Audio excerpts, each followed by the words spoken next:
नमस्कार, मैं हूं अंजना और आप देख रहे हैं वीआईपी समाचार। तो चलिए एक नजर डालते हैं आज की बड़ी खबर पर।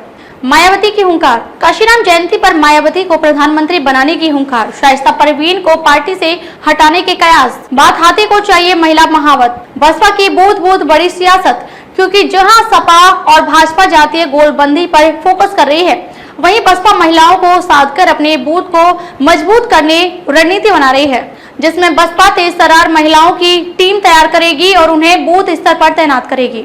मंफोटगंज स्थित माथुर वैश्य भवन में बुधवार को आयोजित जयंती समारोह में बसपा सुप्रीमो मायावती को 2024 में प्रधानमंत्री बनाने का संकल्प लिया गया। जयंती समारोह के दौरान माफिया अतीक अहमद की पत्नी को बसपा से निष्कासित करने की चर्चा जोरों पर रही। बहुजन समाज पार्टी के संस्थापक काशीराम की जयंती धूमधाम से मनी।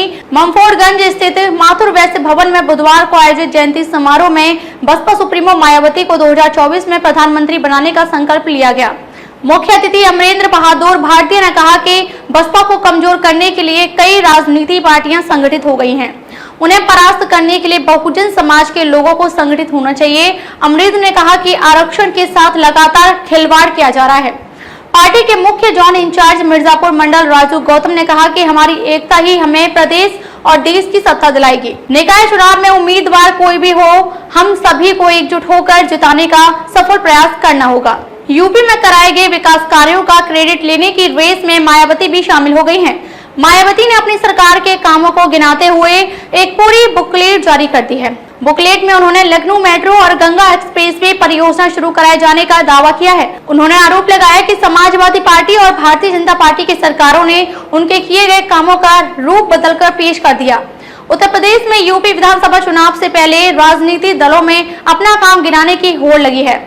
पूर्वांचल एक्सप्रेस के लोकार्पण के समय जहां बीजेपी और समाजवादी पार्टी के बीच इसके श्रेय को लेकर नोक-झोंक हुई, तो वहीं अब एक कदम और आगे बढ़ाते हुए मायावती ने अपनी सरकार के कामों को गिनाते हुए एक पूरी बुकलेट जारी कर दी है। एक प्रेस कॉन्फ्रेंस करते हुए मायावती ने दावा किया कि बीएसपी की सरकार में यूपी के चौतरफा विकास के असंख्य काम किए गए। उन्होंने आरोप लगाया कि समाजवादी पार्टी और भारतीय जनता पार्टी की सरकारों ने उनके किए गए कामों का रूप बदलकर पेश कर दिया। मंगलवार को प्रेस कॉन्फ्रेंस के दौरान मायावती ने मीडिया पर बीएसपी की अनदेखी का भी आरोप लगाया। मायावती ने कहा कि हमें लगा कि मीडिया हमारे कामों को दिखा नहीं रही है, इसके लिए हमें ये फोल्डर तैयार करना पड़ा। उन्होंने कहा कि उत्तर प्रदेश में 4 बार बीएसपी की सरकार रही है और उसने राज्य और लोगों के कल्याण और विकास के लिए असंख्य ऐतिहासिक और महत्वपूर्ण कार्य किए हैं।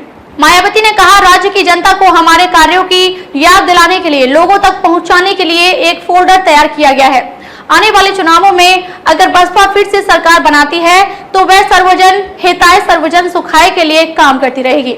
इस दौरान जिला अध्यक्ष टीएन जैसल, सुशील गौतम, केएल गौतम, पूर्व राजबली जैसल, मुरलीधर गौतम, सईद चौधरी, राजेश, अतुल कुमार, घनश्याम पटेल, लल्लन, बच्चन पाल आदि मौजूद रहे।